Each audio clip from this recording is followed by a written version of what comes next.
De Ryszard Kapuscinski, Argelia se cubre el rostro. El 19 de junio de 1965 fue depuesto el presidente de Argelia, Ahmed Ben Bella. Sucedió en plena noche, pasadas las 2 de la madrugada, a la hora del cambio de guardia.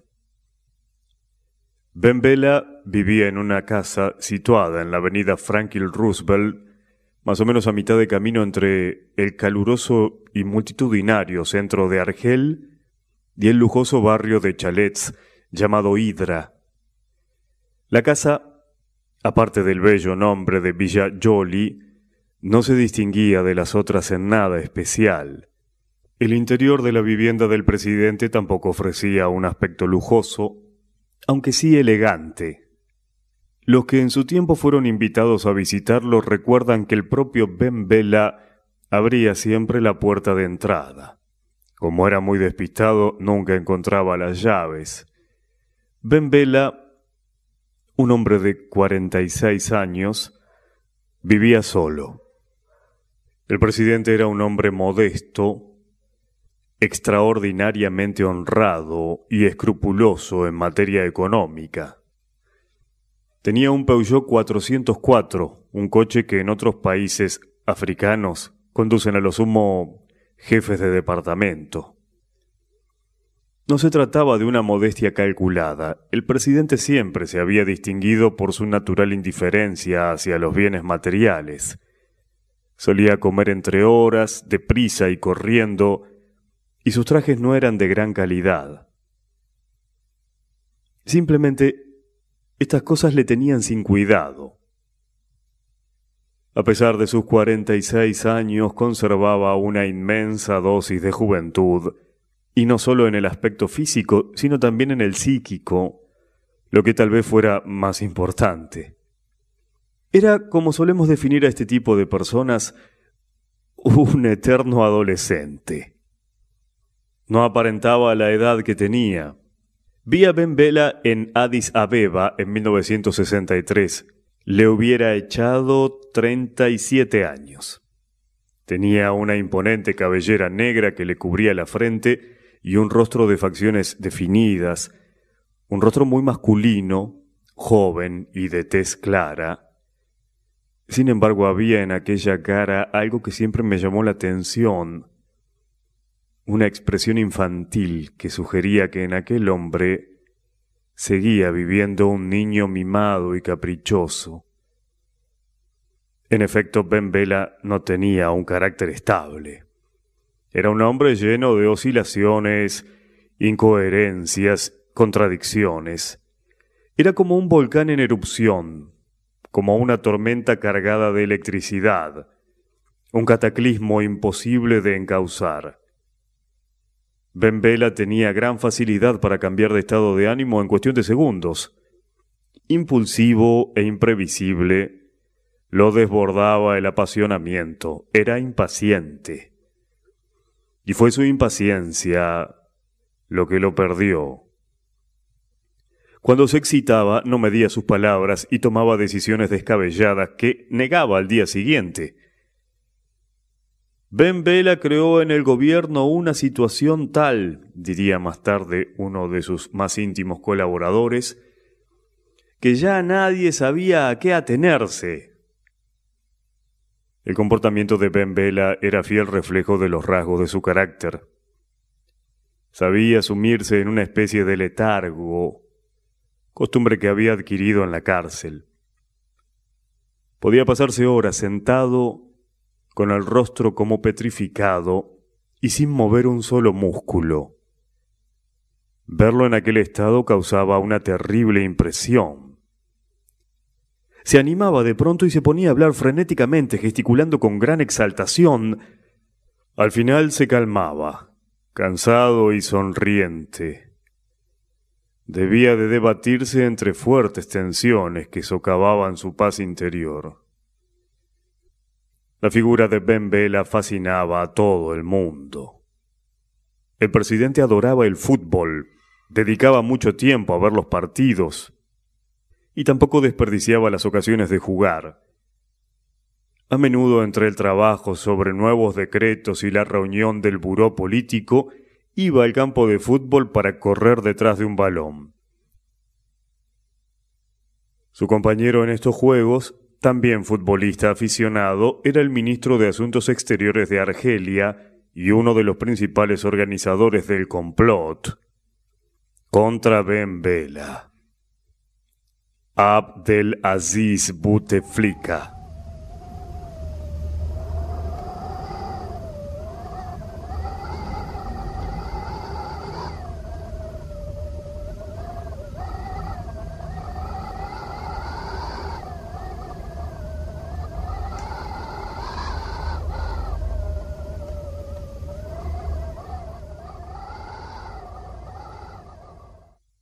Desde el punto de vista técnico, el derrocamiento de Ben Bella fue llevado a cabo con una precisión magistral. Las condiciones topográficas eran sumamente favorables para los conspiradores.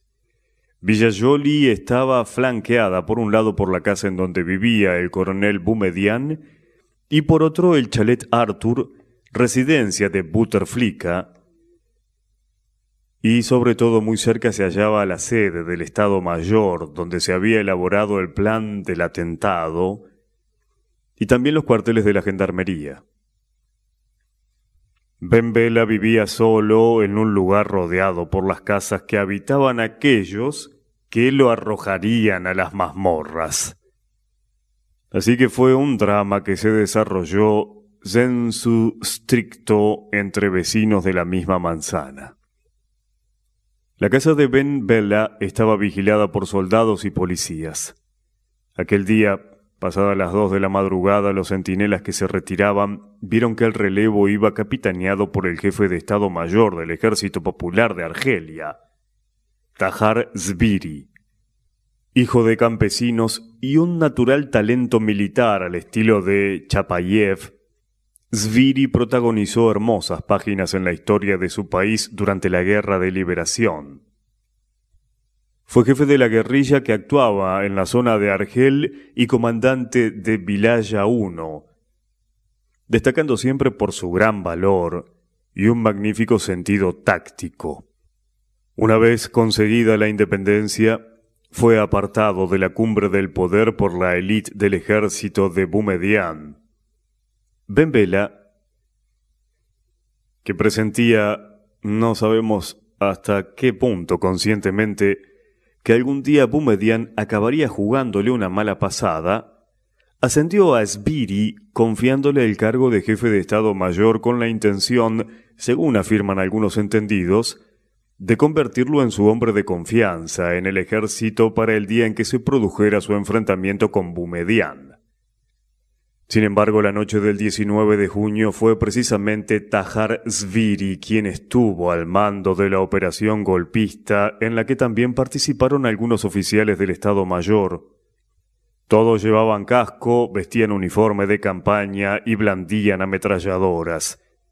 Entraron en Villa Joly al tiempo que 2 gigantescos tanques T-54 aparecían en la Avenue Franklin Roosevelt. En el momento de despertarse, lo primero que debió de ver Ben Bella fueron unas ametralladoras encañonándolo. Y, segundos después, la silueta maciza, aunque garbosa, de su amigo y héroe de la Guerra de Liberación, Tahar Zbiri, la persona en la que el presidente de Argelia había depositado grandes esperanzas para el futuro político del país. Existen 4 versiones de lo que sucedió a continuación, pero las 4 se basan en puras invenciones de los periodistas. Puede darse por sentado que Ben Bella fue sacado de su dormitorio, el resto no son sino conjeturas. En realidad, a ciencia cierta, no se sabe nada en absoluto. Se dijo que Ben Bella había sido ejecutado, que estaba herido, que seguía vivo, que no estaba herido sino enfermo. Se dijo de todo porque no se sabía nada. Corrió la voz de que se hallaba confinado en un barco anclado en alta mar frente a las costas de Argel. En otra versión, sin embargo, se afirmaba que Ben Bella estaba detenido en una base militar en el Sahara.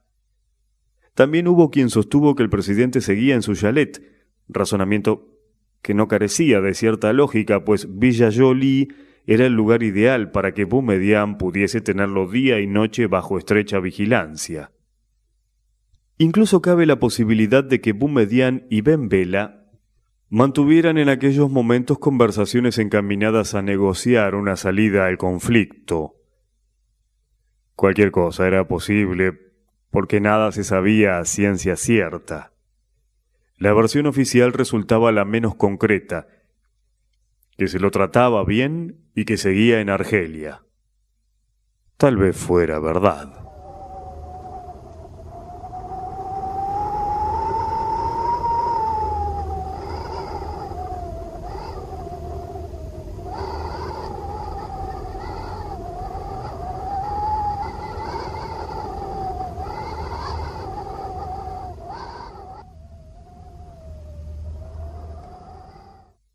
Ben Bella permaneció al frente de Argelia durante 3 años. Argelia es un país sorprendente, único en su contexto. La realidad argelina nos devela a cada paso sus contrastes, contradicciones y conflictos. Aquí todo se presta a diversas interpretaciones. Nada puede someterse a fórmulas taxativas. En una ocasión, un periodista francés que llevaba años ocupándose de Argelia me dijo con desarmante sinceridad: «No alcanzo a comprender este país. Sigo sin poder entender», me confesó en una conversación un destacado economista, «cómo esto no se ha derrumbado ya». Argelia pertenece a los países de África donde más ha durado el colonialismo. El poder de los franceses se mantuvo aquí durante 132 años. Solo los portugueses en Angola y Mozambique y los afrikaners en Sudáfrica han permanecido más tiempo rigiendo los destinos de sus colonias. Este largo período de dominación francesa ha marcado a Argelia con tan trágico estigma que el país tardará decenas de años en deshacerse de él. El colonialismo ha desfigurado y deformado a Argelia en una medida superior a la alcanzada en la mayoría de los otros países africanos ahora independientes.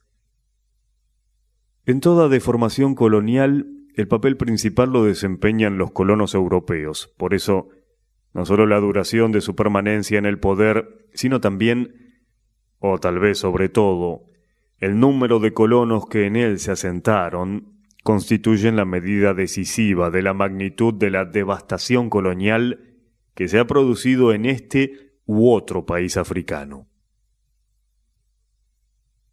Vista desde esta perspectiva, Argelia solo se ve superada por Sudáfrica en la escala de todo el continente. El número de colonos europeos asentados en Argelia ascendía a 1.200.000 personas. Es una suma equivalente al número total de colonos europeos establecidos en 26 países del África tropical. Los colonos constituían una 10ª parte de toda la población de Argelia. Pero no solo esto es importante, también lo es la situación geográfica de Argelia.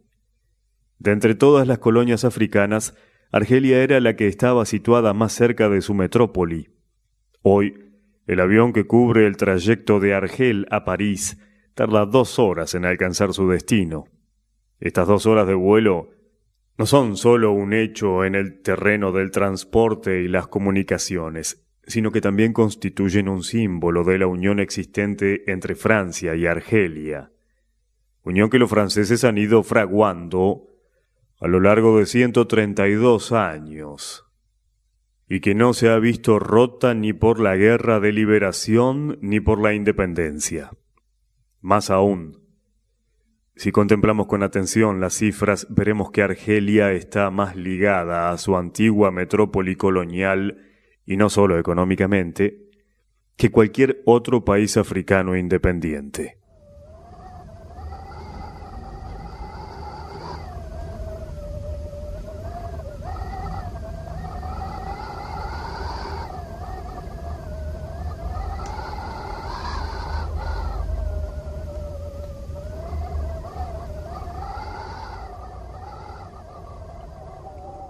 El pasado colonial pesa sobre todos los campos, sin excepción de la realidad argelina. La esencia del colonialismo consiste en que éste crea grandes abismos, omnipresentes en todos los ámbitos de la vida del país conquistado, en la economía, en la estratificación de las clases sociales, en la mentalidad de la gente. Una imagen muy característica de un país colonizado es la de una fábrica de transistores totalmente automatizada justo al lado de grutas habitadas por hombres que hasta hoy siguen sirviéndose de azadas de madera. «Mirad qué maravillosas carreteras os hemos construido», exclaman los colonialistas. Sí, en efecto. Solo que junto a esas carreteras se extienden centenares de aldeas cuyos habitantes todavía no han salido del Paleolítico. Esa es precisamente la imagen que ofrece Argelia. Los enamorados de Francia tienen que admirar Argel. Es una ciudad francesa hasta la médula. Incluso el barrio árabe de la Casbah posee un espíritu muy francés. Argelia es tan africano como puedan serlo Lyon o Marsella. Grandes escaparates perfectamente surtidos, acogedores bistrots, la exquisita cocina francesa. El último grito de la moda parisina llega aquí el mismo día de su aparición en Francia, igual que la prensa y los cotilleos de París. Pero a 40 kilómetros de Argel, del París de África, comienza la Edad de Piedra. Después de conducir media hora siento que vuelvo a estar en África. A 70 kilómetros de Argel empiezan a verse aldeas cuyos habitantes todavía no conocen el torno de alfarero. Las originales vasijas de cabilia se modelan a mano. Y otro contraste. En esta misma cabilia primitiva, donde la gente cree que no se debe lavar a los niños porque en caso de hacerlo morirán presa de insufribles dolores, encuentro un hospital y en él a un compatriota, un médico de Cracovia, que cumple aquí un contrato de trabajo y que me dice: «Mire, aquí hay un quirófano provisto de tantos y tales ingenios de la técnica moderna como yo jamás había podido imaginar que existieran. Ni siquiera sé cómo usarlos». Los contrastes. Hablar de Argelia es hablar de increíbles contrastes. 5 formaciones socioeconómicas conviven aquí, una junto a otra, o entrelazadas en un inimaginable mosaico. Son 2 los contrastes que más saltan a la vista: el abismo que separa la capital del resto del país y el que separa la zona norte de Argelia, situada en la cuenca del Mediterráneo, del interior, de la parte sahariana, o el Bled, como aquí se le denomina. El norte disfruta de un buen clima, benigno con las personas y con los cultivos. Fue allí donde se asentaron los colonos, donde se encuentran las extensas plantaciones y las industrias, las grandes urbes y las pequeñas ciudades de provincias, muy bonitas y, como no, muy francesas. Allí se cruzan magníficas carreteras a lo largo de las cuales aparecen moteles y palacetes idénticos a sus arquetipos de la Costa Azul. El viaje hacia el interior de Argelia es, sobre todo, un viaje en el tiempo. Retrocedemos a épocas arcaicas que aquí, sin embargo, han pervivido intactas hasta nuestros días. El resto del país no son más que estepas resecas o las arenas del Sahara. El Sahara cubre 9/10 partes de Argelia. El Sahara argelino goza de fama mundial por 3 razones: por el importante Centro Francés de Investigación Nuclear de Regan, por la primera planta petrolífera y porque en las rocas de Tassilia se han conservado los frescos más antiguos del mundo. También es en el Sahara argelino, en la pequeña ciudad de Isala, donde hasta hace poco existió el mayor mercado de esclavos a escala mundial. Ben Bella lo cerró y repartió las tierras entre los esclavos, haciéndolos propietarios de las palmeras datileras que hasta entonces habían pertenecido a los negreros. En Insala existe hoy el único gobierno de esclavos del mundo. Hasta hace poco se lo llamaba Haratín, bestias de carga. De esta manera Ben Bella hizo realidad el sueño de Espartaco. El colonialismo crea abismos sociales. Es un fenómeno vivo y omnipresente en la sociedad argelina. La política colonial coloca en un polo a los indígenas bien educados, cultos y eficaces, que previamente fabrica y empuja hacia el polo opuesto, el de la miseria y la ignorancia, al resto de la sociedad. El sector formado por los funcionarios, los intelectuales y la burguesía se diferencia clara y antidemocráticamente del resto de la sociedad. Se trata de personas que no solo han adoptado el estilo de vida de los franceses, sino también, en gran medida, su forma de pensar. Sin salir jamás de las ciudades, sus vidas transcurren detrás de los escritorios y en los cafés donde antaño se sentaban los franceses. Es una clase social que aglutina a los representantes de todas las ideologías políticas existentes en Argelia, desde los más reaccionarios hasta los comunistas. Los separan las ideas políticas, pero los une el estilo de vida. Constituyen un círculo de donde sale la mayoría del aparato político y administrativo del país. Para formar parte de la élite gobernante es condición sine qua non hablar francés, y esta gente lo domina a la perfección. Aparte del estilo de vida, tienen otra característica común: su total desapego del país. Hay algo que, con toda seguridad, no han hecho ninguno de ellos, y es intentar reducir el abismo que se abre entre Argel y Argelia. No les preocupa, no piensan en él. No lo hacen sobre todo porque desconocen el país, porque viven en Argel y no en Argelia. Es asombroso, me comentó alguien en una conversación, que la gente del gobierno y del partido no tenga ningún conocimiento de Argelia, que no sepa nada de su país. Aquí el campo no lo conoce nadie. Solo Ben Bella, y puede que algunos como él, mostró cierto interés por el campo, pero nadie más. Y, sin embargo, el campo supone el 80% de Argelia.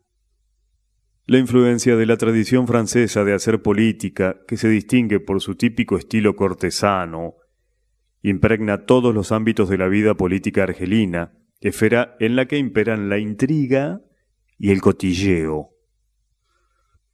Los hombres del círculo del poder gastan todas sus energías en discutir y emitir juicios acerca de todo y de todos, en urdir toda clase de complots y conspiraciones y en dividirse en nuevas alianzas y fracciones de la más diversa índole. Se entregan en cuerpo y alma a elucubraciones sobre lo que hoy ha dicho Pumasa y se pierden en disquisiciones sobre lo que mañana dirá Mayas y sobre si pasado mañana será Said quien encierre a Mohamed o será Mohamed quien encierre a Said. Que en el país haya 3 millones de parados no le interesa a nadie, es algo que no se discute. Ben Bella quiso depurar el estilo de la política argelina, eliminar de ella el insoportable vicio de urdir intrigas y sacarla de los superficiales médanos de las charlas de café. Quiso, pero no supo hacerlo. Tampoco tuvo tiempo. Por lo que respecta a la burocracia, Ben Bella cometió un craso error al asignar a sus funcionarios los salarios coloniales, los mismos que percibían los franceses, un error que resultó de nefastas consecuencias. He leído 1000 páginas dedicadas a Argelia y en ninguna de ellas encontré una sola referencia a este asunto. A pesar de que se trata de un hecho fundamental, un hecho que pudo abortar cualquier intento de construir el socialismo en Argelia, incluso mucho antes de que tal intención se manifestase. El meollo de la cuestión consiste en lo siguiente. La administración política y económica del Estado emplea a 300.000 trabajadores de estatus medio y alto. Son cargos que en tiempos de la colonia, su número era entonces algo inferior, ocupaban exclusivamente los franceses. Comparados con los ingresos de los argelinos, los salarios de los franceses residentes en Argelia alcanzaban cifras astronómicas, resultando muy altos incluso en comparación con los que se pagaban en la propia Francia por trabajos de categoría similar. La inmensa mayoría de los franceses se han marchado de Argelia. Sus puestos han sido ocupados por argelinos que también han heredado sus salarios, de modo que de un plumazo, en virtud de un decreto, se ha creado una nueva clase social, la clase de la burguesía burocrática. Esta gente sabe muy bien que toda iniciativa socialista se basa en la acumulación del capital, y que en una economía como la argelina la principal fuente de acumulación no es otra que la partida del presupuesto nacional que se destina a los salarios de los funcionarios. La burocracia devora la mitad del presupuesto del Estado argelino. Así pues, resulta evidente que cualquier programa serio de construcción del socialismo en Argelia tiene que empezar por plantear la eliminación de la estructura colonial de los salarios, privando en consecuencia a la burocracia de sus privilegios materiales.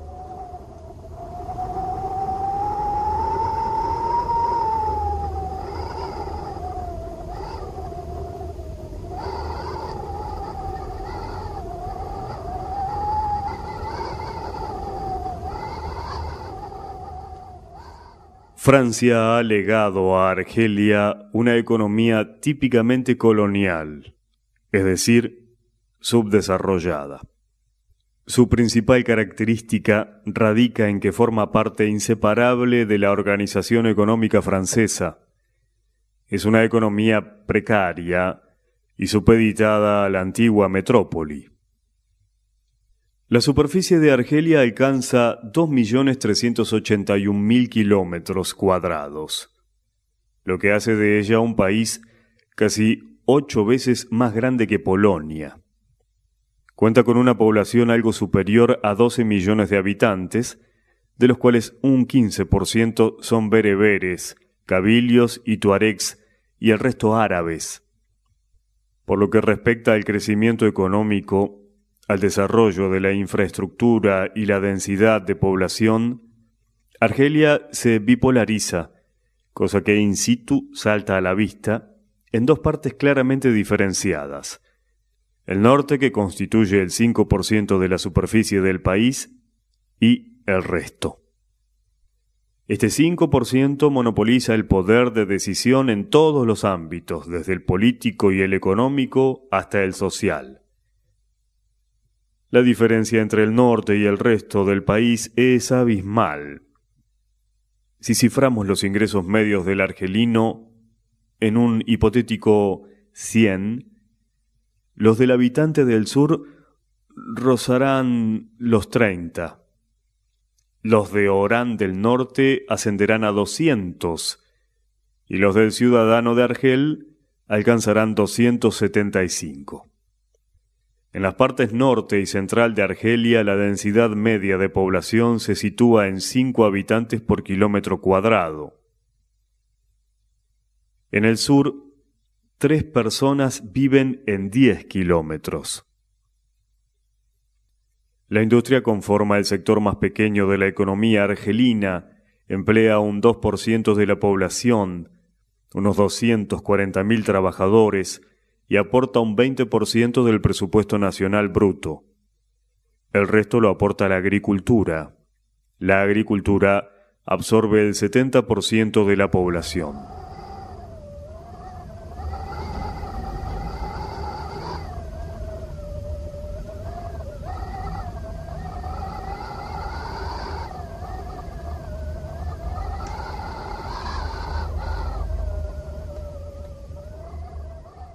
La guerra de Argelia se prolongó durante 7 años y medio. Junto con la Revolución China y la Guerra de Vietnam, fue la mayor guerra de liberación de cuantas se hayan producido en el mundo. En su transcurso, el pueblo argelino dio grandes pruebas de heroicidad, tesón y patriotismo. La guerra terminó con la derrota de Francia, pero Argelia pagó un precio muy alto por su victoria y sigue pagándolo hoy. En el curso de la guerra quedó aniquilada 1/10 parte de la sociedad argelina, más de 1 millón de personas. A todas esas víctimas, los fusilados, los asesinados, los abrasados por el napalm, se les ha dado un nombre colectivo, se los llama Yuhada, los mártires. Los franceses se ensañaron en la destrucción de Argelia. Arrasaron más de 8.000 aldeas, dejando sin techo a millones de personas. Quemaron miles de hectáreas de bosques que protegían de la erosión las tierras argelinas. Aniquilaron el ganado que constituía la base de supervivencia de la mitad de los campesinos. Solo sobrevivieron 3 de los 7 millones de cabezas. Fue el Felah el que cargó con el mayor peso de la guerra. La guerra desencadenó también grandes migraciones. Estas causaban la desintegración de la sociedad argelina, la diezmaban, con la misma fuerza con que la idea de la lucha por la liberación cimentaba su unidad. Al desarrollarse al mismo tiempo, ambos procesos han marcado la conciencia de los argelinos de una manera particularmente compleja. 3 millones de argelinos fueron expulsados de sus aldeas para quedar encerrados en reservas o se vieron trasladados por la fuerza a los territorios más remotos del país.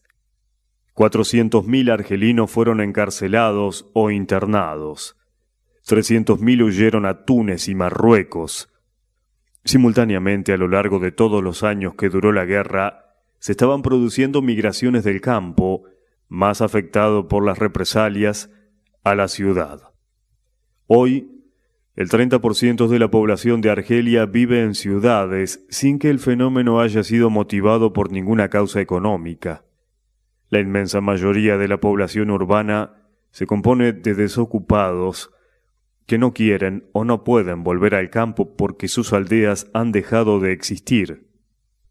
Aparte de las pérdidas humanas y materiales, la guerra también dejó sus huellas en la conciencia colectiva de la sociedad. Se trata de unas huellas vivas, positivas y negativas. Positivas porque Argelia salió de la guerra como un país con ambiciones sociales y políticas independientes, como un país antiimperialista y anticolonialista. Negativas porque en el curso de la guerra se creó una segmentación de la sociedad que paraliza la unidad de acción de los argelinos y entorpece con su lastre la vida política. La argelina no ha sido nunca una sociedad monolítica. Siempre ha estado formada, y sigue estándolo en la actualidad, por una mezcla de grupos étnicos, sectas religiosas, capas sociales, tribus y clanes. Es todo un mosaico, rico y complejo. La guerra puso un cierto orden en ese caos social al aglutinar a la mayoría de los argelinos en una lucha por un objetivo común. Pero, acabada la guerra, volvió a consumarse paulatinamente la desintegración de la sociedad argelina. La sublevación de los cabilios es una prueba fehaciente de ello. El pueblo argelino todavía no se ha constituido en una sólida formación social. Es un crisol donde todo sigue bullendo. La guerra añadió una división más. Por un lado los que participaron en ella y por otro los que sirvieron a los franceses. A su vez, los que participaron se dividen en los que lucharon en el interior del país y aquellos que lo hicieron desde el extranjero. Los combates en el interior fueron protagonizados por la guerrilla. Se calcula que intervinieron en ella directamente unos 300.000 argelinos. Allí fue donde más sangre corrió. Al mismo tiempo, los franceses reclutaron a parte de los argelinos para su ejército y su administración. Lucharon con brazos argelinos contra los sublevados argelinos. La línea divisoria pasaba a menudo por una misma aldea, por una misma familia. Tutji, escribe Jules Roy sobre un pueblo argelino en su libro La guerra de Argelia, no cuenta con una sola familia cuyos miembros pertenezcan a un mismo bando y que no se vea abocada a tener que mantener relaciones tanto con el FLN como con el ejército francés. E incluso en algunas familias un hombre se ha sumado a la rebelión mientras que otro forma parte del ejército francés. ¿Por qué sirve a los franceses? Porque con ellos recibe un trozo de pan y una paga. ¿Desaparecerán estas divisiones cuando llegue la paz? La opinión que se tiene de este asunto dentro del ejército es que no. Todo lo contrario, que se ahondarán aún más. ¿Cómo podemos dejar de compartir estos temores? En Tutji, 30 hombres sirven al ejército francés preparando cada noche trampas en las que atrapar a sus hermanos guerrilleros. En la Argelia de hoy sigue viva la memoria de lo que hizo cada cual durante la guerra, y no ha cesado el odio mutuo entre los que estuvieron en distintas barricadas. El problema consiste en que los colaboracionistas de antaño son hoy los cuadros dirigentes, pues solo ellos han tenido la oportunidad de convertirse en personal cualificado. De ahí que ocupen los puestos clave en la administración, que muchos de ellos aprovechan para llevar a cabo un sabotaje secreto, pero sistemático. El gobierno se ha visto obligado a admitirlos de nuevo, incluso en el ejército. Sucedió durante el conflicto con Marruecos, del que Argelia salió perdedora debido a la debilidad de su retaguardia. Ante semejante panorama, el gobierno solo pudo sacar una conclusión. Se imponía la necesidad de contar con los colaboracionistas porque estaban preparados, y procedió en consecuencia. Finalmente hay un tercer grupo, los emigrantes. Los que pasaron la guerra metidos en las cárceles francesas, como Ben Bella, o prestaron servicio en el ejército argelino creado en Marruecos y en Túnez, como Boumediene. Existe un viejo e interminable contencioso entre los guerrilleros y los emigrantes al que no se podrá poner fin, al menos hasta que se produzca el cambio generacional. La clave radica en que Argelia logró la independencia en el momento de mayor desgaste del movimiento guerrillero.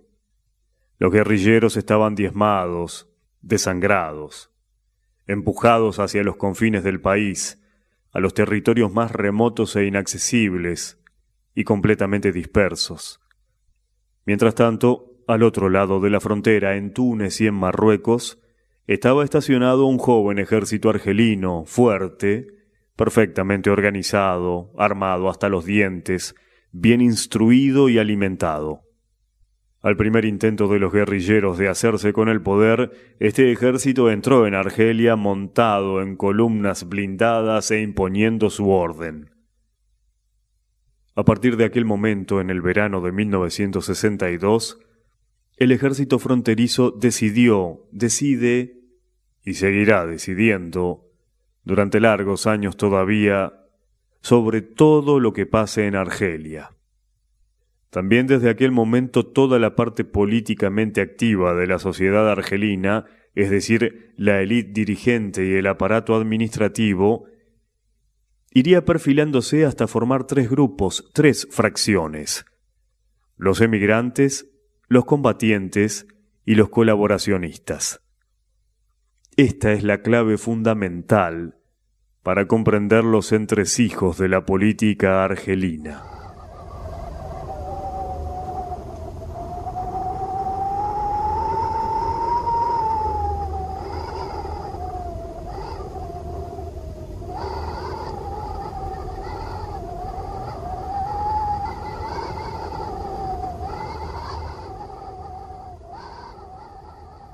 Ese era el país a cuyo frente se puso Ben Bella en 1962.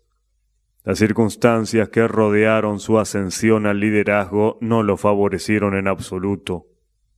De hecho, fueron precisamente esas condiciones las que determinaron su posterior fracaso. La situación era particularmente difícil. El país salía de una guerra que lo había dejado dividido y debilitado. El campo había sufrido una destrucción sin par. 1 millón de franceses abandonaba Argelia atropelladamente. La población autóctona regresaba del exilio, de las reservas, de los campos de concentración. Las plantaciones aparecían abandonadas y las fábricas cerradas. La administración estaba desorganizada. Escaseaban profesionales de cualquier clase y los cuadros técnicos cualificados brillaban por su ausencia. La desocupación se había extendido a lo largo y ancho del país, y lo más importante, la gente estaba agotada y hambrienta. Solo anhelaba poder comer y vivir en paz. Incluso hoy se puede detectar en Argelia, puede sentirse lo cansada que está la población. Ben Bella tomaba el poder en un país que tal vez sea el más difícil de gobernar de toda África. Posee una problemática particularmente compleja, agravada por un sinfín de contradicciones internas que se podrían representar gráficamente como una construcción socioeconómica de muchos pisos, partida y entrelazada en todos los sentidos. Nadie sabe cómo gobernar este país, repiten a menudo los propios argelinos. Ben Bella empezaba su lucha en solitario. Acababa de salir de la cárcel hacía pocos meses, después de años de aislamiento. No tenía ni colaboradores que lo apoyaran, ni un cuerpo de guardia que lo protegiera. La mayoría de los políticos en activo se alineaban en su contra y ni siquiera podía contar con el apoyo de un partido fuerte y leal con que hacerles frente. El partido era escenario de interminables conflictos internos, de luchas, riñas y discusiones entre los muchos grupos y fracciones que en él se formaban día tras día y que paralizaban cualquier intento o proyecto. En consecuencia, a Ben Bella solo le quedaba una fuerza en la que apoyarse en su lucha por el poder, y esta no era otra que el ejército, el eficaz, sólido y consciente de su importancia ejército fronterizo de Boumedienne, que se distinguía por un rasgo característico muy peculiar. Eran unas tropas inmóviles, inactivas. En el interior del país estaba librando una guerra, pero el ejército no conseguía llegar al campo de batalla porque la frontera entre Túnez y Argelia se hallaba fuertemente fortificada, con toda clase de barreras y obstáculos que la hacían impenetrable. Bloqueado de esta manera, el ejército de Boumedienne desvió su interés hacia la política. Compensaba la imposibilidad de una movilización militar desplegando dicha actividad. De todos modos, se trataba de una educación militar prevista y programada, pues al soldado de Boumedienne se lo instruía de acuerdo con el modelo revolucionario, el modelo de soldado político, el fusil en una mano y el manual del agitador en la otra. Los antiguos políticos profesionales, agrupados en torno del gobierno provisional de Argelia y al FLN, presentían desde hacía tiempo el futuro que aguardaba al país con semejante ejército. La vieja guardia de los políticos lo temían y buscaban la manera de desarmarlo. El 2 de julio de 1962, 3 días antes de la proclamación de la independencia de Argelia, el gobierno provisional tomó la decisión de cesar a Boumedienne y a sus oficiales más próximos, que hoy se sientan en el Consejo de la Revolución. Pero Boumedienne no dejó que lo apartaran, muy al contrario. Hizo frente, abiertamente, a la vieja guardia política que también tenía en su contra a Ben Bella, por intentar impedir la ascensión al poder. La lógica de la situación creada llevó a una alianza entre Ben Bella y Boumedienne. Cada uno le resultaba imprescindible al otro. Ben Bella tenía nombre y prestigio. Mantenía pésimas relaciones con el gobierno provisional, era buen orador y defendía el concepto de un ejército politizado. A su vez, este ejército, que era la única fuerza consistente de cuantas quedaron en el escenario político argelino después de la guerra, había apostado por Ben Bella y lo empujaba hacia el poder. Estaba claro que solo el candidato del ejército podría hacerse con él, es decir, Ben Bella. Y así sucedió. Pero en el mismísimo momento de convertirse en el primer mandatario, Ben Bella quedó atado de pies y manos. Siempre estuvo bajo la vigilante mirada de los militares, que sabían de lo que era capaz su tropa en cuanto quisiera actuar.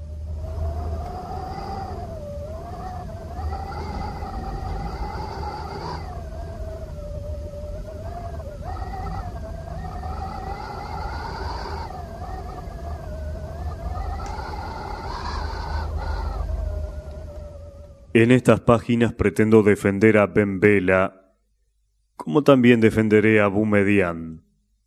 Ben Bella no fue el demonio de la precipitada, nerviosa y demagógica declaración del 19 de junio. Como Boumedienne tampoco fue el reaccionario de un artículo de UNITA. Ambos son víctimas del mismo drama que viven todos los políticos del tercer mundo cuando son honestos, honrados y patriotas. Fue el drama de Lumumba y de Nehru, y es el drama de Nyerere y de Sékou Touré. El kit de este drama consiste en la tremenda resistencia de la materia con que topa cualquiera de ellos al dar su primer, segundo o tercer paso en la cumbre del poder. Todos ellos quieren hacer algo bueno, empiezan a hacerlo, y al cabo de un mes, de 1, 2 o 3 años, ven cómo nada les sale bien, cómo todo se les escapa de las manos y se encalla en los implacables médanos del desierto. Todo se conjura para obstaculizar el camino trazado, el secular subdesarrollo, el primitivismo de la economía, el analfabetismo, el fanatismo religioso, las rencillas y luchas tribales, la ancestral hambruna, el pasado colonial con su política de aplastar física y psíquicamente a los conquistados, el chantaje de los imperialistas, la avidez de los corruptos, la desocupación, los balances negativos. Siguiendo semejante camino, el progreso resulta difícil. El político empieza a debatirse en su impotencia ante lo imposible. Busca la salida en la dictadura crea la oposición prepara el golpe. Y el ciclo vuelve a repetirse. Si bien es cierto que este mecanismo puede adoptar formas diferentes, el esquema principal resulta prácticamente invariable. En el mundo subdesarrollado, las dictaduras surgen como obedeciendo a una cierta regla de periodicidad. En muchos casos, no se trata de frutos del ansia de poder que puedan tener algunos déspotas patológicos, sino de la consecuencia lógica de las condiciones que imperan en el país, en las cuales resulta imposible gobernar el Estado de acuerdo con el modelo de Platón.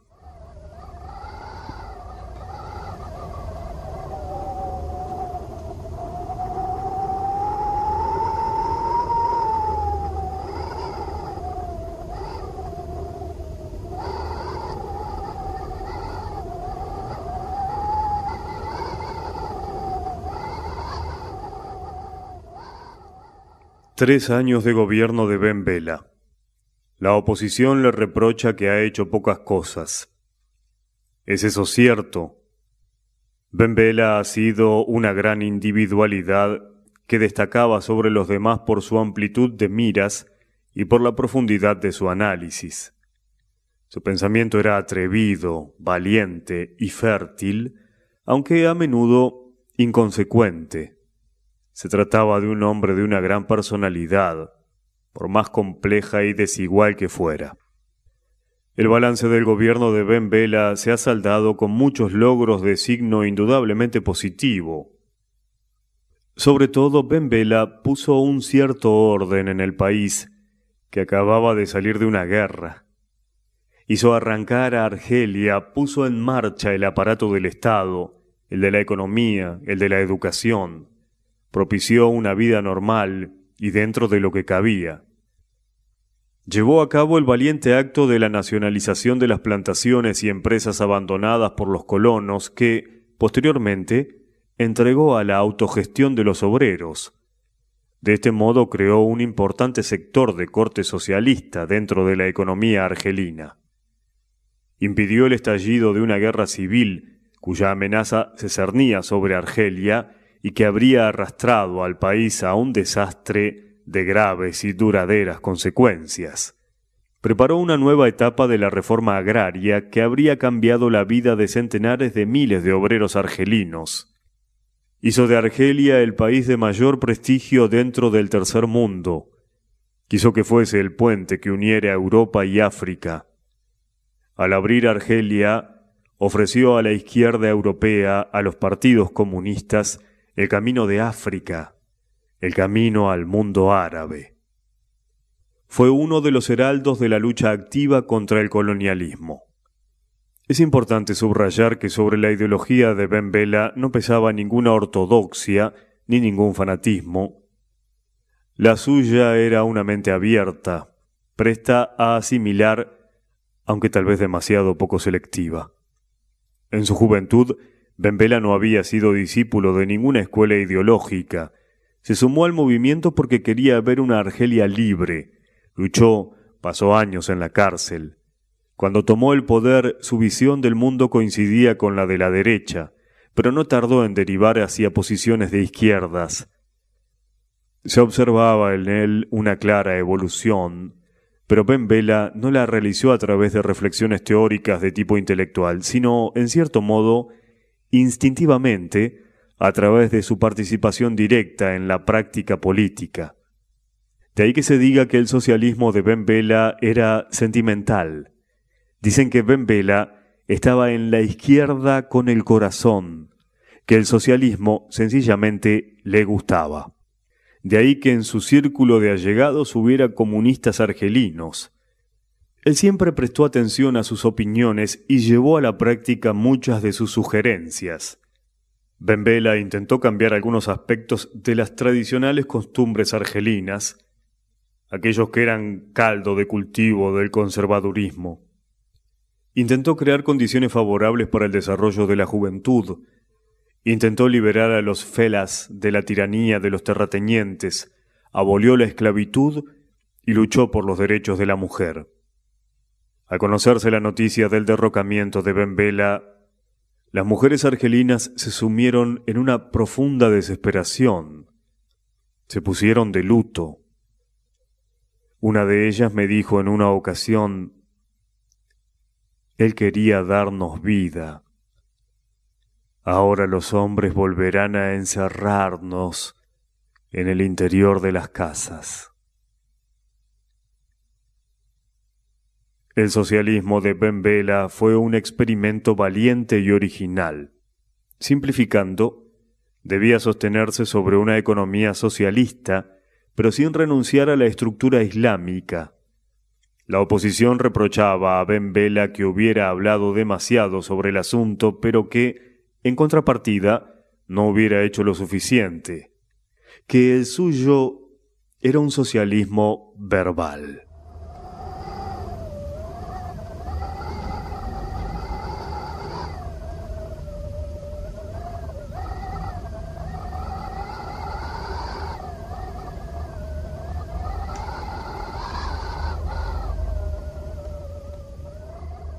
¿Cuánto tiempo dedicó el presidente de Argelia a la lucha contra la oposición? Ben Bella libraba una continua batalla contra la oposición. En lugar de estar ocupado en la realización de sus programas, confeccionados con vistas a un futuro mejor, se dedicaba a combatir a sus adversarios. Estamos presenciando una situación típica argelina. Siempre hay alguien conspirando y el gobierno se ve paralizado por la amenaza de un golpe de Estado. En el transcurso de un solo año, 1963, Ben Bella cesa en abril a Kider, secretario general del FLN, por haber organizado un grupo de oposición. En junio detiene a Boudiaf por un complot en contra del gobierno. En julio, el líder de los Kabilios, Ait Ahmed, se declara en guerra abierta contra el gobierno.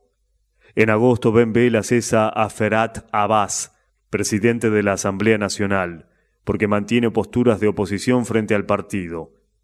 En septiembre elimina de la escena política a Rabah Bitat por actividades antigubernamentales. También en septiembre cesa al coronel El Hadji por organizar la sublevación de Kabilia. Octubre y noviembre son los meses de la gran sublevación de los Kabilios, que constituyen casi una quinta parte de la población argelina. Estos no son más que unos pocos nombres, los más notorios en Argelia, pero cuántos complots fallidos, cuántas conspiraciones de menor trascendencia se habrán producido, cuántos opositores de rango inferior habrá habido. En Argelia nada termina en una discusión. Aquí todo el mundo tiene su propia opinión, pero no se conforma con solo tenerla. Experimenta una necesidad imperiosa de imponerla, de hacer valer sus razones proclamando una guerra abierta contra el régimen o, si es demasiado débil para permitirse llegar tan lejos, montando por lo menos alguna confabulación. Qué falta de disciplina política, qué incapacidad endémica para razonar en categorías de los intereses del Estado. Se necesitan años, generaciones enteras para lograrlo. Además, por si fuera poco, todo esto ocurre en una situación ideológicamente indefinida, fluctuante. Porque esto no es el capitalismo, o al menos nadie así lo reconocería, y tampoco es el socialismo, que aquí se conoce muy por encima, ni siquiera el Islam ortodoxo, que ya ha dejado de ser. Están haciendo una nueva categoría que todavía no forma parte de ningún dogma y que cada cual comprende a su manera. De ahí tanta confusión, tanto desconcierto en las mentes de los argelinos, tanta visión del mundo hecha de los elementos más fantásticamente contradictorios. Es un fenómeno que dificulta sobremanera la lucha política, pues los contrarios, al no tener claras sus concepciones, no consiguen transmitir sus mensajes ni fijar sus posiciones. La lucha se traslada al campo de las rencillas personales, las viejas discusiones renacen y la desunión vuelve a aflorar. Es un laberinto en el que Ben Bella se mueve con aparente habilidad. Poco a poco la oposición se ve tras las rejas de las cárceles o emigra al extranjero. Ben Bella quizá piensa que se ha afianzado de una vez para siempre, pero no es así. Ben Bella no ha logrado afianzarse. El punto más débil de su doctrina política radica en su actitud hacia el partido, actitud que, a fin de cuentas, resultó determinante para el derrocamiento del presidente de Argelia. De entre los tres elementos que conforman el poder, el partido, el aparato del Estado y el ejército, el dirigente de cualquier país debería tener de su parte a los tres, pero de no ser así, tiene que contar imprescindiblemente por lo menos con uno de ellos. Ben Bella no tenía el respaldo de ninguno. Ben Bella se hallaba suspendido en el vacío, escribió Heikal en el Al-Ahram. Esta frase lo define todo.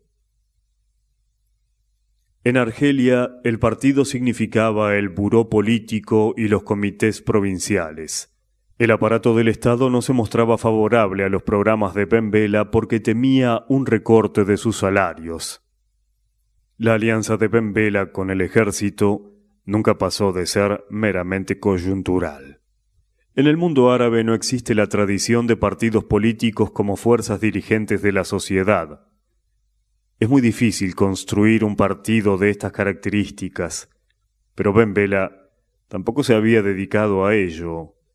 Le bastaba con un partido que le sirviera de fachada, como un grupo de colaboradores, sin que le preocupase en lo más mínimo lo que pudiera suceder fuera de estos ámbitos.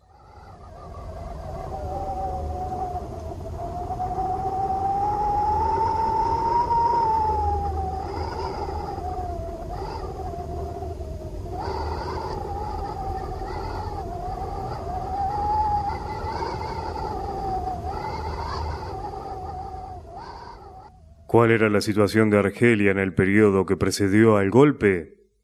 Nada buena. Para emitir un juicio sobre la situación de este país, siempre habrá que empezar por los problemas hoy por hoy insolubles. Un paro que se cifra en millones, la miseria del campo, el desbarajuste en el sector de la autogestión, falta de cuadros dirigentes, el abismo entre las intenciones del gobierno y el estado real del país, el desequilibrio de la balanza de pagos. Pembela no cambió todo esto, pero tampoco se sabe quién ni cuándo podría cambiarlo. El ambiente que se respiraba entre la élite era aún peor. El estancamiento de la economía, los fracasos en la política interna, la inercia de la burocracia, el inmovilismo de las masas suelen empujar a los políticos del tercer mundo en dos direcciones: hacia la dictadura, hacia una dinamización de la política exterior. Fue precisamente este último camino el que siguió Pembela. Compensaba sus fracasos internos con la política exterior, con la que se ganaba un prestigio en el mundo y a la que dedicaba cada vez más tiempo y pasión. Le gustaban las visitas oficiales, las negociaciones políticas. Sabía ser seductor, cautivaba a la gente con su encanto personal, tenía grandes y ambiciosos planes en política exterior, tenía previsto suministrar armas a los sublevados de Angola y Mozambique y proporcionaba instrucción militar a los luchadores anti-apartheid de Sudáfrica. Propuso a Argel como sede del segundo Bandung. Se dice que él mismo dirigía los preparativos sin compartir el trabajo con nadie. Mucho antes de la fecha prevista para la celebración de la conferencia, empezó a mantener una amplia correspondencia con los jefes de numerosos países de África y Asia. Invitó a Zhou Enlai a una visita oficial que debía celebrarse en junio. En julio debía ir a París para entrevistarse con De Gaulle. Ofreció a Argel como sede del Festival Internacional de la Juventud. Argelia se estaba convirtiendo en uno de los países más importantes del tercer mundo, pero el costo de ese ascenso, sobre todo el económico, fue tremendamente alto.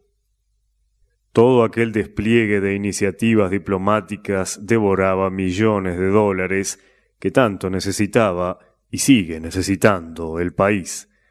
Gradualmente la desproporción entre la política interior y la exterior de Pembela fue en aumento. El contraste se volvía cada vez más acusado. La imagen que Argelia ofrecía ante los ojos del mundo era la de un país revolucionario que llevaba a cabo una política valiente, dinámica y decidida, un país que apoyaba y daba refugio a todos los rebeldes y oprimidos de este mundo, que se erigía en el modelo a seguir por los continentes de color, que daba un ejemplo claro y seductor de cómo debían hacerse las cosas, mientras que en el interior del país imperaba el estancamiento más absoluto. Los desocupados se congregaban en las plazas de todas las ciudades, no se invertía en nada, el analfabetismo era acuciante, la vieja burocracia, las fuerzas de la reacción y el fanatismo campaban por sus respetos y los gobernantes centraban toda su atención en las intrigas. Este divorcio entre la política exterior y la interior, tan típico de los países del tercer mundo, nunca puede prolongarse demasiado. El país, su propio país, no tarda en volverlo a la dura realidad, pues no puede soportar por mucho tiempo semejante política, no se puede permitir tamaño lujo y además ni siquiera está interesado en hacerlo. Tal vez la desaparición de Ben Bella vaticine el fin de la época de los grandes líderes del tercer mundo, políticos cuyas figuras se han elevado de un modo muy visible por encima de la mísera vida cotidiana de su país, que han sido más guías espirituales de su pueblo que administradores del Estado. Ni siquiera Nyerere y Sékou Touré han conservado su dinamismo. Los ha aplastado la economía. Las dificultades económicas apremian, la falta de capital, la escasez de cuadros dirigentes y los problemas con el comercio no dejan de ser acuciantes. Tal vez se avecina una época en la que una política exterior activa y que cuente en los foros internacionales será solo un lujo al alcance de los países desarrollados, y los países pobres tendrán que ajustarla a sus posibilidades, por lo general bastante menguadas y muy por debajo de sus aspiraciones nacionales.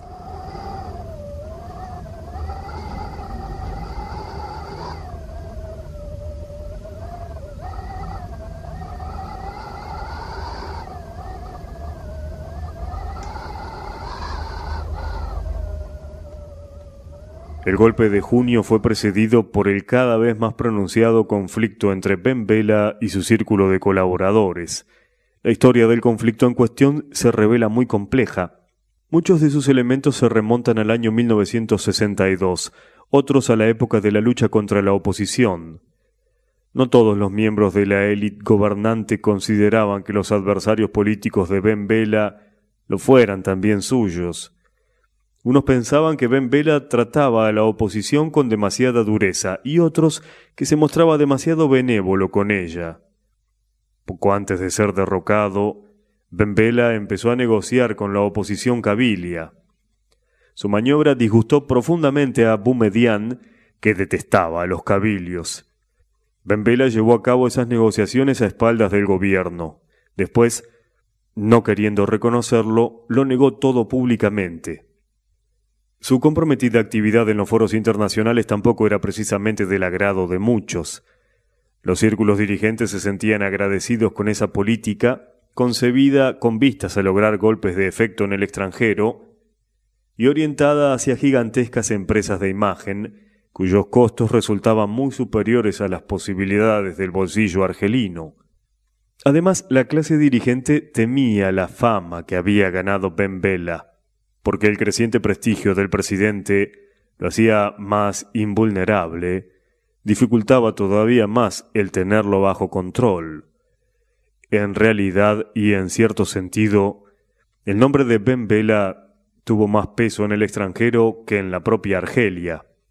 Fueron dos las causas principales que motivaron la decisión de derrocarlo: el estilo de gobernar del presidente, los preparativos de Ben Bella para eliminar a Boumedienne de la escena política. Como todo mandatario de poder unipersonal, Ben Bella fue deshaciéndose paulatinamente de la gente que tenía opiniones propias y era capaz de defenderlas. A los que se mantenían a su lado no los respetaba ni los tenía en cuenta. Con su preparación, su talla humana y personalidad, su figura destacaba claramente sobre la de ellos. Siempre se aferró con obstinación a sus concepciones, a las que a menudo llegaba gracias a su asombrosa perseverancia. Lo molestaban y lo irritaban la facilidad y ligereza con que algunos expresaban sus opiniones. Eran opiniones que no apreciaba.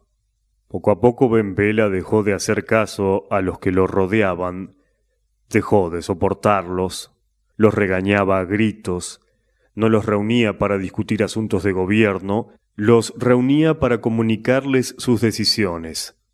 Hoy he decidido esto y aquello, era su forma habitual de dar comienzo a las reuniones del buró político. Por otro lado, aquí también funcionó ese mecanismo cortesano que aparta al líder, condenándolo al aislamiento. Está en la cumbre, sí, pero está solo. Villa Jolie se iba quedando cada vez más vacía. Ben Bella fue perdiendo contacto incluso con sus amigos de toda la vida. No tenía tiempo para ellos o sencillamente lo irritaban. Cuando alguien llegaba para discutir algún problema, Ben Bella se enfurruñaba, llamaba a los guardias de seguridad y mandaba encerrar al importuno. Ante el temor de caer en desgracia, la gente empezó a evitarlo. Ben Bella era un hombre de estados de ánimo cambiantes. A menudo se enfurecía y permanecía largo rato con el ceño fruncido, perdía los estribos y no medía sus palabras. Poco antes del derrocamiento gritó en medio de un consejo de ministros: «¡Hoy los voy a echar a todos!». En efecto, ya había dado muestras de que era capaz de hacerlo. No se fiaba de nadie. La gente o bien conspiraba o bien se dedicaba a sabotear sus iniciativas. Un día, cuando presentaba a Boumedienne a un periodista egipcio, dijo: «Este es el hombre que está preparando un complot contra mí». Y preguntó: «¿Cómo van las intrigas?». «Muy bien, gracias», contestó Boumedienne. Fue concentrando en sus manos cada vez mayores cotas de poder. Era presidente de la República y secretario general del partido. También empezó a adjudicarse carteras ministeriales. Él mismo decidía personalmente quién sería miembro del buró político, quién del comité central, quién ocuparía un puesto en el gobierno y quién se sentaría en el parlamento. Lo decidía todo, aseguraría más tarde Bouteflika a los periodistas. La de Ben Bella era una personalidad compleja, con muchas facetas. Por un lado no confiaba en nadie y por otro intentaba convencer a todo el mundo de su buena disposición hacia todos. Habló con todas las facciones y a todas les hizo promesas. Por la mañana se encontraba con la izquierda, le hacía promesas que después no cumplía. Por la tarde se encontraba con la derecha, prometía y tampoco lo cumplía. La gente a su vez dejó de creerle. El mutuo recelo crecía, contribuyendo a que el ambiente de tensión alcanzara sus cotas máximas. Jugó, improvisó. Era un gran improvisador y táctico. Solo que su táctica no obedecía a un claro planteamiento estratégico. Era acomodaticia, sin plan, sin proyecto. No consentía que nadie le dijera nada, no admitía las críticas, estaba ciegamente convencido de sus razones, que para él eran las únicas válidas, creía en su fuerza, en su estrella, en su popularidad. Nunca dejó de tener buena prensa, la prensa lo trató muy bien hasta el último momento. No era de buen tono escribir mal de Ben Bella, caía muy bien a los periodistas, siempre los había recibido de buen grado. Estaba tan seguro de sí mismo que sintió que había llegado el momento de ajustar las cuentas a su principal adversario, a aquella fuerza que lo había colocado en el poder, que había permanecido largos años tras él, o más bien junto a él, el ejército. No sabía, no presentía en qué lucha tan solitaria y condenada al fracaso se involucraba. Olvidaba que el ejército no solo se componía de los uniformados, sino también de aquellos que ya habían cambiado el uniforme por un traje civil, pero que habían iniciado su carrera formando parte de la tropa. La mitad del gobierno, del comité central, del parlamento, se reclutaba en el ejército, antiguo o actual, formado en el exilio o en el interior. Resultó que el equipo de Ben Bella, en su mayoría, estaba compuesto por hombres de Boumedienne y no del presidente. Ben Bella empezó su batalla tomando dos medidas tácticas. Primero decidió crear un cuerpo de milicias populares que debía contrarrestar la fuerza del ejército. No tuvo tiempo de llevarlo a la práctica. Más tarde, cuando Boumedienne se encontraba en Moscú, Ben Bella nombró jefe del Estado Mayor a Tahar Zviri, designación que jamás habría aprobado Boumedienne porque Zviri provenía de la guerrilla. Se dice que a principios de junio el ambiente entre la élite era insoportable. Estaba claro que Ben Bella preparaba una purga, hasta la había anunciado. Una semana antes del golpe, el sábado 12 de junio, Benbela anunció en una sesión del Buró Político que el sábado siguiente, 19 de junio, se celebraría otra sesión del Buró con el siguiente orden del día. 1. Cambio del gabinete. 2. Cambio de la jefatura del ejército. 3. Liquidación de la oposición militar. Boumedienne estaba ausente de esta sesión porque su desacuerdo con Benbela ya había tocado fondo. De todos modos, la mitad de los miembros del buró eran hombres de Boumedienne. Terminada la sesión, Benbela subió a un avión y se marchó a Orán, donde iba a permanecer una semana. Se fue sin acompañante alguno. Los amenazados se quedaron solos en Argel. La situación se presentaba tanto más difícil cuanto que nadie sabía con exactitud quiénes saltarían de sus puestos. Todos se vieron obligados a hacer examen de conciencia. Nadie se sentía seguro y esa inseguridad los unía a todos en un único y sólido frente común. Sin embargo, según afirman algunos, durante la ausencia de Benbela todavía se discutió sobre si se llevaría adelante el golpe o no. Tal vez sería suficiente con la amenaza. El viernes 18 de junio, unas horas antes del atentado, Benbela participaba en un mitin organizado en Orán. En su discurso afirmaba que Argelia estaba más unida que nunca, que eran absurdas y obedecían a los intereses de la propaganda enemiga todas las habladurías sobre la presunta división en el seno del gobierno. Terminado el mitin, se encaminó al estadio, puesto que no se perdía ni un solo partido de fútbol. Regresó a Argel entrada la noche. Por lo visto, alguien lo llamó por teléfono, instándolo a convocar una reunión extraordinaria del gobierno. Contestó que estaba cansado y que iba a acostarse. Pasadas las 2 de la madrugada lo despertó su amigo, el coronel Tahar Zviri, tocado con un casco y empuñando una ametralladora. Benbela desapareció sin dejar rastro.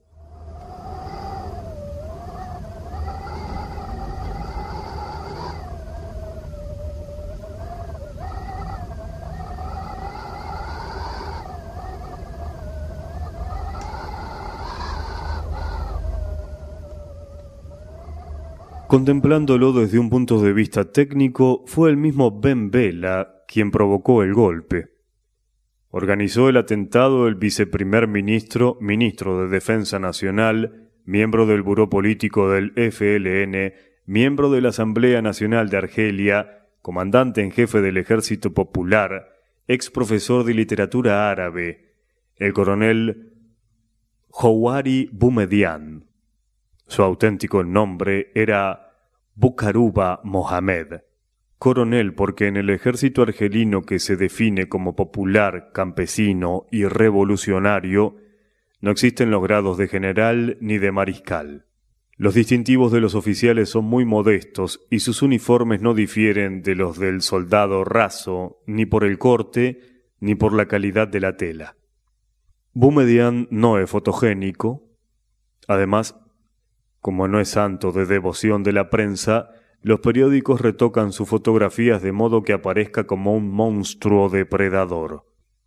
En la vida real, Boumedienne causa buena impresión. Es un hombre de mediana estatura y muy delgado. Tiene un rostro enjuto, casi ascético, de mejillas carnisecas y mandíbula prominente. Sus ojos marrones, hundidos y de mirada extraordinariamente penetrante, se mueven sin cesar. Boumedienne no parece árabe.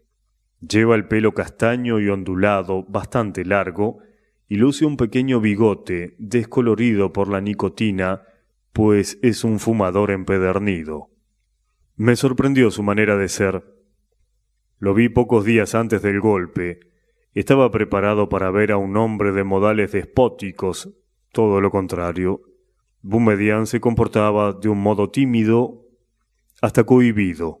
Estuve en la recepción que dio en el Palacio del Pueblo. Saludó a todo el mundo con profundas reverencias, como si fuera un colegial. No sabía qué hacer con sus manos, y su comportamiento revelaba a un hombre que no estaba acostumbrado a la vida de salón. Tras dar la bienvenida a los invitados, se sentó en un sillón situado junto a la pared y, en silencio, fijó la vista en un rincón vacío de la sala. Ignoro si durante aquella recepción intercambió con alguien una sola frase.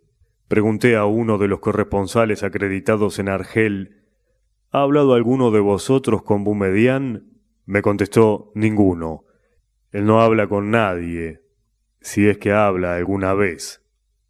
En efecto, Boumedienne es un hombre callado, hermético. Si se ve obligado a pronunciar una palabra, lo hace con tal esfuerzo que parece que esté tallando piedras. Prefiere contestar con monosílabos o asintiendo con la cabeza. No suele pronunciar discursos. El año pasado lo hizo una sola vez. Sus discursos, además de escasos, son siempre breves, extraordinariamente concisos, y nunca los pronuncia, los lee. Se dice que Boumedienne desconfía de los civiles, que detesta la cháchara diplomática y las negociaciones políticas. Siempre da la impresión de ser un hombre muy concentrado, que medita sobre algún asunto de suma dificultad e importancia. Por eso sonríe poco, carece de los rasgos estereotipados de un líder, no acaricia las cabezas de los niños, no levanta los brazos cuando habla, no puja para verse siempre en primera fila. Le tiene sin cuidado la publicidad, no busca fama. Y no se trata de una pose, es su carácter. No cuida su manera de vestir, aparece con pantalones demasiado largos que se le arrugan por todas partes, con americanas que nunca acierta a abrochar por el botón correcto, nunca se pone corbata ni camisa blanca, siempre viste camisetas tipo polo o traje de faena. Tiene una sola pasión, el ejército. Lleva la milicia en la sangre. Boumedienne siempre se enfurecía cuando Ben Bella despilfarraba el dinero en conferencias y visitas oficiales, porque quería que ese dinero se invirtiese en el ejército. El mundo de Boumedienne es el mundo de los cuarteles, estados mayores y polígonos de instrucción y maniobras militares. Boumedienne ambiciona un ejército político en el sentido de ejército-estado. ¿Cómo salvar al país? Con el ejército. ¿Cómo entrar en el proceso de desarrollo? Con el ejército. Los civiles, pura demagogia y corrupción, nunca harán nada bueno, solo sabrán empujar al país hacia la crisis. Debe haber algunos civiles en el gobierno, porque así lo mandan las costumbres que imperan en el mundo, pero tan solo el ejército es capaz de mantener la marcha del país, sobre todo en un país sumido en el caos, donde las fracciones se enzarzan en luchas entre sí, sin pensar en el bien común. Boumedienne vio a Ben Bella por primera vez en El Cairo, en 1954. Por aquella época Boumedienne era un don nadie que daba clases de árabe en una escuela. Ben Bella lo reclutó para la lucha por la independencia. Después Boumedienne colocó a Ben Bella en el poder. A cambio, este siempre lo defendió ante la dirección del partido, que pretendía que el ejército fuera solo ejército y que no se metiera en política. Durante largos años fueron haciéndose mutuos favores. Aparecían juntos en todas partes, delante un Ben Bella mundano, líder nato, y tras él a su espalda un Boumedienne callado, inmóvil, como una sombra. Ben Bella y Boumedienne, dos caracteres, dos naturalezas, dos mentalidades completamente diferentes, dos polos opuestos, pero los dos han sido, sin duda, grandes individualidades. Boumedienne debía de considerar chocante a Ben Bella, y éste, sin duda, tenía miedo de Boumedienne. Boumedienne posee un carácter de acero. Es un hombre que no vacila. Desde el punto de vista político, es un nacionalista árabe revolucionario, defensor de la causa de los felas y de la pequeña burguesía argelina. Será sobre todo por estas clases por las que el coronel intentará hacer algo. Constituyen el estamento social cuyas necesidades y aspiraciones le resultan más próximas, y se trata de un estamento que abarca el 90% de la población de Argelia.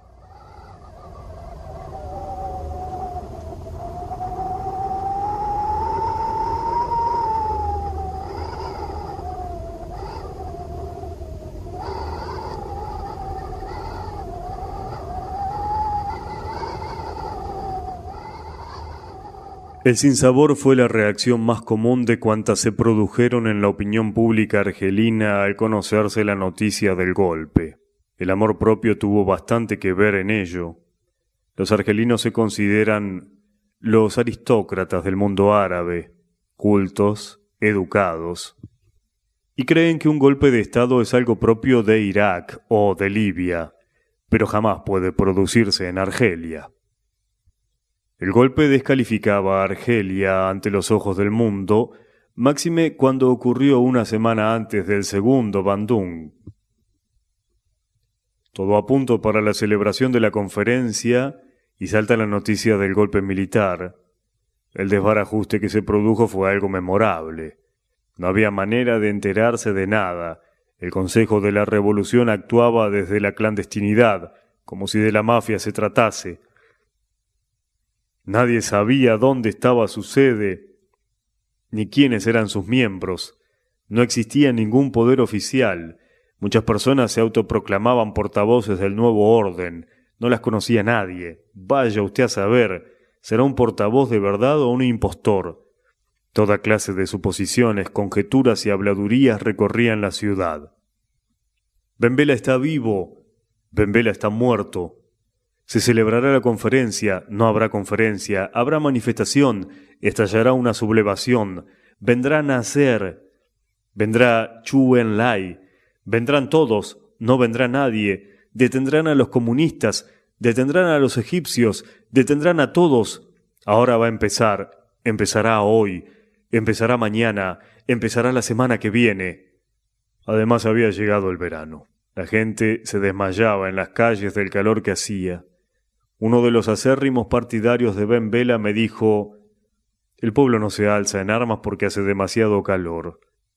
En efecto, los días transcurrieron silenciosos, pero al caer la noche la gente salía a la calle para manifestarse.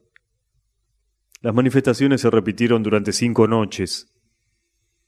Las calles se llenaron de muchachos jóvenes, orgullosos y convencidos de su razón.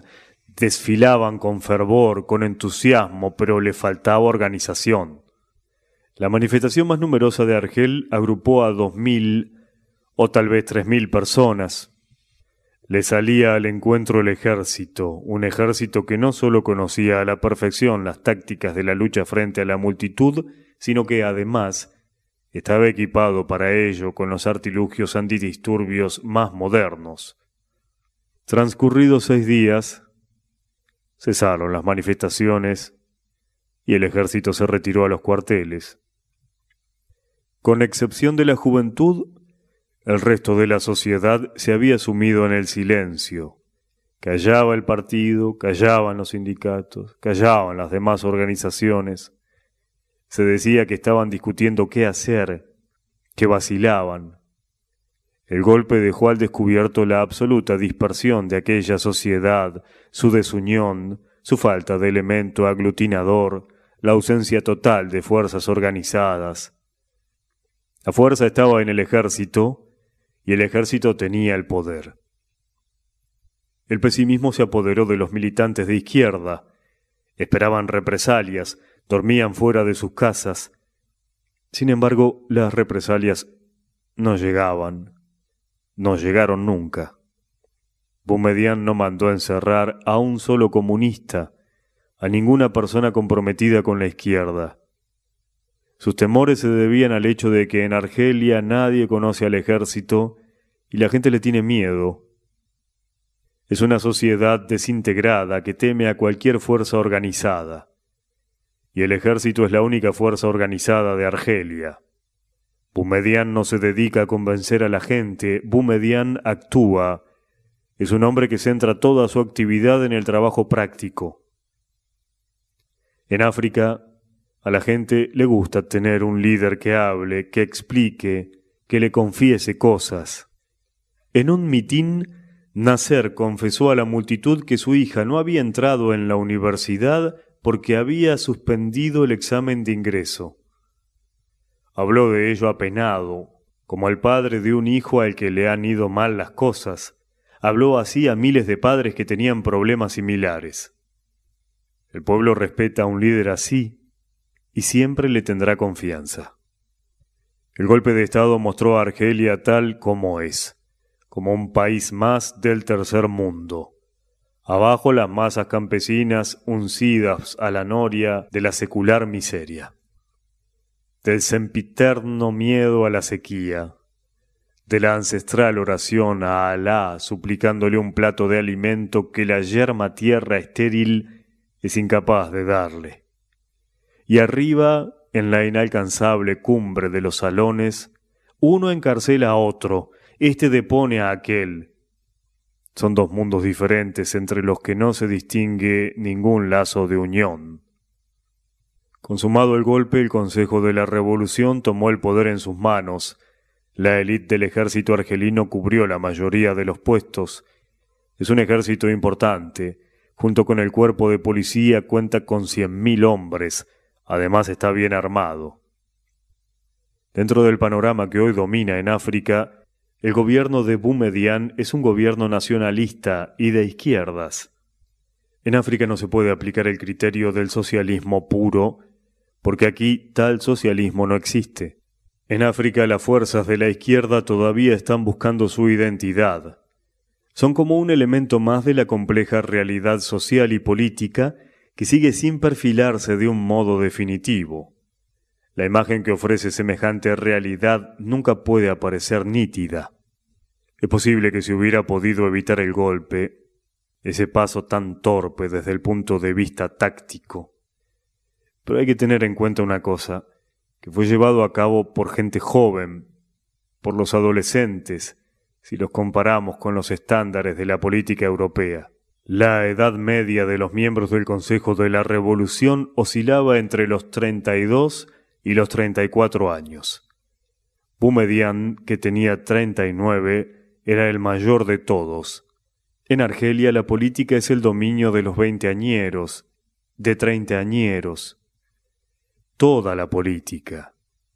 Además son árabes, gentes extraordinariamente orgullosas, con un gran sentido del honor, hombres de sangre caliente, prestos a saltar al cuello por cualquier cosa. Ben Bella nos ha ofendido. Fue motivo suficiente para encerrarlo. Un sinfín de desatinos y meteduras de pata que día a día se producen en la política africana tienen su origen en el hecho de que la practica gente sin experiencia alguna, personas que todavía no han aprendido a prever las ineludibles e irreversibles consecuencias de sus decisiones, que aún no se han empapado de la prudencia y la seriedad de los viejos zorros de la política. Todo este panorama se revela extraordinariamente complicado, pues no se somete a los consabidos esquemas del análisis político.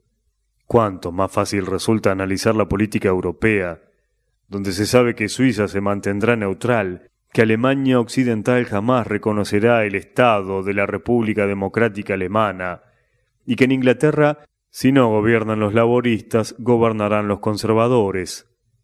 En África, por el contrario, nada se sabe a ciencia cierta. Los países más reaccionarios, como el Congo, Brazzaville, en un mes se convierten en los más revolucionarios. Y los países más revolucionarios, como Kenia, en 2 meses se sumergen en la reacción más cerril.